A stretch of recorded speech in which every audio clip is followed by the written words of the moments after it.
Hello guys, good morning to all of you. This is Magiraj here, and now we are going to get discuss about the second experiment, and in which we will discuss about the unknown resistance and resistivity of any wire by the help of meter gauge. तो यहाँ पर m में लिखेंगे to determine unknown resistance and resistivity by the help of meter. यानी metre सेतु की सहायता से किसी अज्ञात तार का प्रतिरोध और प्रतिरोधकता ज्ञात करना. ओके, तो determine the unknown resistance and resistivity by the help of metre gauge. Okay, अब अपार्टस में क्या यूज होंगे या रिक्वायरमेंट क्या होगी. तो इसमें सबसे पहली चीज तो आप देख रहे हैं कि मीटर ब्रिज भी होगा, यानी मीटर सेतु होगा, ठीक है ना. रेजिस्टेंस बॉक्स होगा, प्रतिरोध बॉक्स. ओके, की कुंजी, connecting wire, resistance wire, battery and galvanometer. ये लगभग इतने अपार्टस से रिक्वायरमेंट होगी. मीटर सेतु, प्रतिरोध बॉक्स जिससे हम ज्ञात प्रतिरोध लगाएंगे, कुंजी, कनेक्टिंग वायर संयोजक तार, और रेजिस्टेंस वायर प्रतिरोधक तार, बैटरी और गैल्वेनोमीटर धारामापी. ठीक है ना. इसी के साथ जॉकी भी लिख लीजिएगा, एंड जॉकी. ठीक है ना. इतनी चीजें हमें रिक्वायरमेंट होंगी इस एक्सपेरिमेंट में करने के लिए. तो देखते हैं इसका प्रिंसिपल क्या है. तो देखिए प्रिंसिपल ये व्हीटस्टोन ब्रिज के प्रिंसिपल पर वर्क करता है. और व्हीटस्टोन ब्रिज यानी व्हीटस्टोन सेतु का सिद्धांत क्या था कि इन्हीं दो लगातार जुड़े प्रतिरोधों का अनुपात अन्य दो लगातार प्रतिरोधों के अनुपात के बराबर होता है, यही था. और इसमें S = R × Q/T या S = R 100 - L/L. ये आता है अननोन रेजिस्टेंस,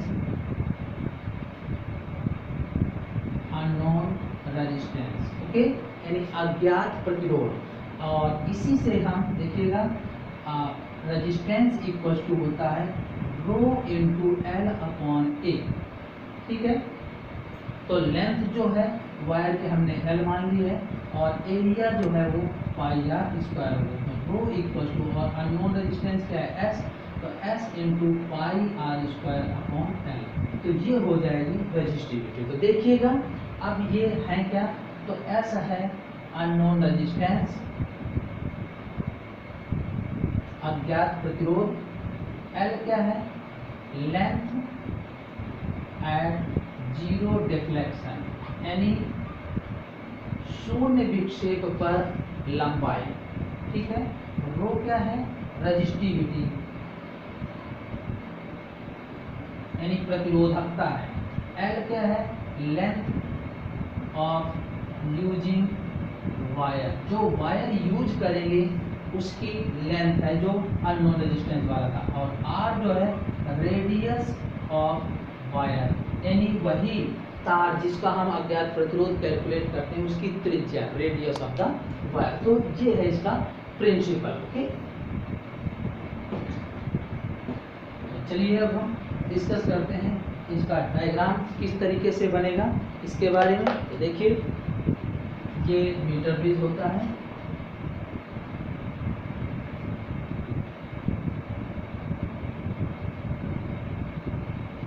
इस तरीके से ये वुडन बोर्ड में, ठीक है ना.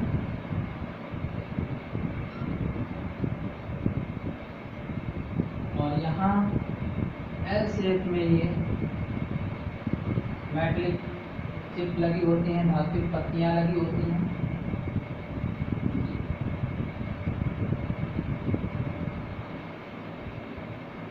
इस तरीके से. और इन एंड पर ऐसे 1 मीटर लॉन्ग वायर होता है, इसको हमने ए और बी माना। 1 मीटर लंबा तार, और ये किसका वायर होता है, मैग्नीन या कॉन्स्टेंटन का होता है। ठीक है, मैग्नीन, कॉन्स्टेंटन, यूरेका, नाइट्रोम, इनके बनाए जाते हैं। ऐसा इसलिए बनाए जाते हैं क्योंकि इसके ऊपर हम जब जॉकी को रब करेंगे तो उसका टेम्परेचर इंक्रीज करेगा, बढ़ेगा, ताप बढ़ेगा और ये वायर ब्रेक हो सकता था। इसलिए ये एलॉय जैसे यूरेका, कॉन्स्टेंटन, मैग्नेट या नाइट्रोम, इनके बनाए जाते हैं क्योंकि इन पर टेम्परेचर का कोई इफेक्ट, लगभग नेग्लेजिबल इफेक्ट होता है। यानी मिश्र धातुओं पर, यानी जो ये मैग्नेट, यूरेका, कॉन्स्टेंटन या नाइट्रोम का जो तार लगा होता है 1 मीटर लॉन्ग वायर, ये ताप पर लगभग नगण्य रूप से निर्भर करता है, यानी अर्थात ये कह सकते हैं कि निर्भर नहीं करता। तो ये 1 मीटर लॉन्ग वायर होता है। यहाँ पर हमने रेजिस्टेंस बॉक्स ऐसे होगा, इनमें ये रेजिस्टेंस लगे होंगे, तो इनको हमने 2 पॉइंट्स को ऐसे कनेक्ट कर देंगे और कोई बाउंडेशन नहीं होता कि कौन सा टर्मिनल कहाँ पे कनेक्ट करना है, आपको एक एक कनेक्ट कर देना है। इसमें जो हमने वायर लिया था वो, जैसे ये वायर था, इतना इसकी लेंथ काउंट की जा रही है, तो ये वायर है जिसका रेजिस्टेंस एस है और लेंथ एल है, ये हमें कैलकुलेट करना है। ये कनेक्ट कर दिया और इसको जो है हमने बैटरी से कनेक्ट कर दिया, एक पॉजिटिव और निगेटिव टर्मिनल से। ठीक है, बैटरी है और इसका हमने जो एक 1 वे की से ऐसे जोड़ दिया। बीच वाले टर्मिनल को हमने गैल्वेनोमीटर से कनेक्ट किया और इसको हमने इसमें टच किया, तो ये कोई पॉइंट आया, मान लेते हैं जे, तो इतनी ये लेंथ जो है जीरो डिफ्लेक्शन की एल आई, बस यही हमें काउंट करना है। इसमें मीटर स्केल भी लगा होगा, आपको तुरंत रीड करने में पता चल जाएगा। फ्रॉम ए से, ध्यान रखिएगा, ए से ही कनेक्ट करेंगे। तो हमने पहली बार हमने जैसे ये 1 ओम हटाया, ठीक है, तो 1 ओम पर जैसे लेंथ कुछ वैल्यू आई, ठीक, तो आर की वैल्यू हमने क्या लिया 1 ओम, तो लेंथ की वैल्यू मान लेते हैं ये 25 सेंटीमीटर आ गई, तो ये जीरो डिफ्लेक्शन है। अगेन हमें दूसरा रेजिस्टेंस लेना है, तो ये 1 ओम लगाया और 2 ओम का हटा दिया, तो अब रेजिस्टेंस कितना हो गया 2 ओम। अब मान लेते हैं कि ये एल 40 सेंटीमीटर पर आ गई, ठीक है। नेक्स्ट कंडीशन हमने आर की वैल्यू 3 ओम, तो देखिएगा ये 1 ओम और 2 ओम दोनों डॉट हमने हटा दिए, okay, both dot remove, then 1 ohm plus 2 ohm equals to 3 ohm, सीधे सीरीज में कनेक्ट होते हैं, इसलिए सीधे रेजिस्टेंस ऐड हो जाता है, तो 1 and 2 3 ओम हो जाएगा। तो यहाँ पर एल की वैल्यू मान लेते हैं 50 सेंटीमीटर आ गई। ऐसे ही ये 1 2 4 ये 4 ओम है, तो जैसे अब आपको निकालना है R इक्वल टू 4 ओम, तो सारी डॉट लगा दीजिए, ये 4 ओम वाली हटा दीजिए, तो अब रेजिस्टेंस कितना आ जाएगा 4 ओम। इस तरीके से आप 4-5 रीडिंग निकाल सकते हैं, ठीक है। और हर बार देखिएगा, पहले अटेम्प्ट में जैसे हमने R 1 ओम लगाया, इसकी हमने डॉट लगाई और फिर जॉकी को हमने इस वायर में रब किया, जहां पर गैल्वेनोमीटर में जीरो डिफ्लेक्शन पर सुई रुक जाए उसी जगह रीडिंग नोट कर लेंगे। फिर हमने डॉट हटा दिया, अब अगेन हमने 2 ओम की डॉट लगाई, ओके, फिर इसकी डॉट ऑन किया, फिर जॉकी को इसमें रब करेंगे और गैल्वेनोमीटर में चेक करेंगे, जहां पर जीरो डिफ्लेक्शन आ जाए उसी जगह स्टॉप कर देंगे, ठीक है। फिर ये लेंथ आ गई। ऐसे हम 4-5 रीडिंग बार बार रिपीट करके चेक कर लेंगे। तो ये हमने इसका डायग्राम देखा, तो अब हम इसका सर्किट डायग्राम जब देखेंगे तो देखिएगा सर्किट डायग्राम, तो सर्किट डायग्राम में ये है A B 1 metre long wire 100 centimetre, इसका एक एंड बैटरी के पॉजिटिव से और एक निगेटिव, और निगेटिव एक पी से जुड़ा हुआ है ऐसे, और यहाँ पर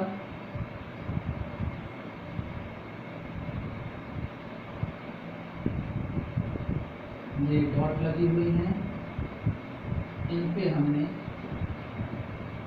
अननोन रेजिस्टेंस एस और यहाँ पर हमने नोन रेजिस्टेंस आर, ये है अननोन। ये सर्किट है।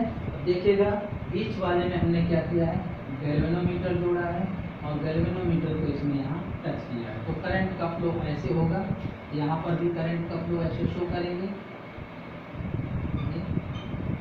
और ऐसे सर्किट में करंट का फ्लो जरूर होना चाहिए। तो ये इसका सर्किट डायग्राम होगा। चलिए अब हम देखते हैं कि इसकी टेबल कैसे तैयार होगी और ऑब्जर्वेशन क्या होंगे। तो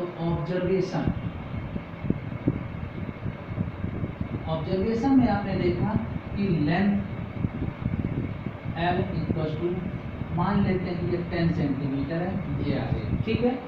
secondly radius R equal to, ये मान लेते हैं। देखिएगा अब ये निकालेंगे कैसे। तो ये वायर था और ये स्क्रू गेज से कैलकुलेट करते हैं। ये स्क्रू गेज है, तो पता है ये स्क्रू गेज ऐसा होता है। तो इस वायर को हमने क्या करते हैं कि इसके यहाँ पर ऐसे फंसा करके इसको टाइट कर देते हैं। एक बार जैसे चिट की आवाज़ आती है वैसे रुक जाते हैं। इस रैचेट को मूव करते हैं। इसमें जितने भी कॉलम इसके सामने आते हैं, जैसे फाइनली हमने मान लिया 40 आ गए, तो 40/100 इतने mm आ जाएगी इसकी डायमीटर। ये जो भी आती है वो डायमीटर आती है। तो सिंपली आप वायर लीजिए, स्क्रू गेज लीजिए, स्क्रू गेज को थोड़ा सा ओपन करके इसमें वायर को सेट करिए ऐसे वर्टिकली और टाइट करिए इस रैचेट को मूव करते हुए। रैचेट को जैसे मूव करेंगे तो एक बार ये टाइट होगा तो चिट की आवाज़ आएगी, बस वही रुक जाना है। और इसमें देखना है यहाँ से और इसके कॉलम कितने मैच करते हैं। मान लिया हमने यहाँ पर 40 मैच करते हैं आउट ऑफ 100 कॉलम में से, तो 40/100 mm होगा, ये डायमीटर होगा, ठीक है ना। तो इस तरीके से आपने ये निकाल दिया, तो ये आ गया 0.40 mm यानी 10⁻³ मीटर। तो ये आ गया 4 × 10⁻⁴ मीटर डायमीटर। तो रेडियस क्या हो जाएगा d/2 यानी 2 × 10⁻⁴ मीटर। तो ये आ गया 2 × 10⁻⁴ मीटर, ठीक है ना। अब हमारा इसका काम कंप्लीट हो गया। चलिए अब हम देखते हैं टेबल। तो टेबल में से सीरियल नंबर 1 2 3 4 5, अब हमने R ओम जो था हमने 1 ओम 2 ओम 3 ओम 4 ओम 5 ओम मैंने यही ले लिया। आप कुछ भी ले सकते हैं, 2 ओम 6 ओम 10 ओम 15 ओम 20 ओम जो भी आपको लीजिए। अब यहाँ पर हमने लेंथ निकाली थी जीरो डिफ्लेक्शन पर 25 centimetre, 40 centimetre, 50 centimetre, 60 centimetre and ये 65 सेंटीमीटर, ऐसे हमने ये लेंगे। तो S की वैल्यू आ जाएगी R 100 - L/L, ठीक है ना। अब देखिएगा यहाँ पर मैं एक रीडिंग कैलकुलेट करता हूँ। जैसे लेफ्ट साइड में हम कैलकुलेशन लिखेंगे और कैलकुलेशन में ये बात लिखेंगे। तो कैलकुलेशन ये है, इसमें फर्स्ट रीडिंग है, तो S = R 100 - 25/25, ठीक है। तो ये आ जाएगा 3, ठीक है। ऐसे आप सेकंड रीडिंग सॉल्व कर सकते हैं कैलकुलेशन में। सेकंड रीडिंग ये फर्स्ट थी, ये सेकंड, तो ये हो जाएगा R × 100 - L/L, तो ये आ जाएगा 3 ओम, ठीक है। फिर नेक्स्ट टाइम हमने ये निकाला 100 - L 50/50, ये भी 3 ओम आ रहा है। कोई ज़रूरी नहीं कि 3 ओम ही है, आप ऐसे सॉल्व कर सकते हैं। 4 × 40/60,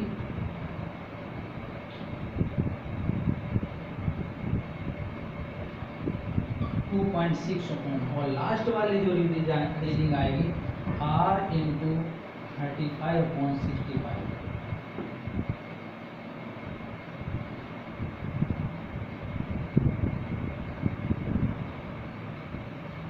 2.7, ठीक है ना। तो इस तरीके से हमने S की वैल्यू निकाल दी। यहाँ आप S एवरेज निकाल दीजिए, तो ये आ जाएगा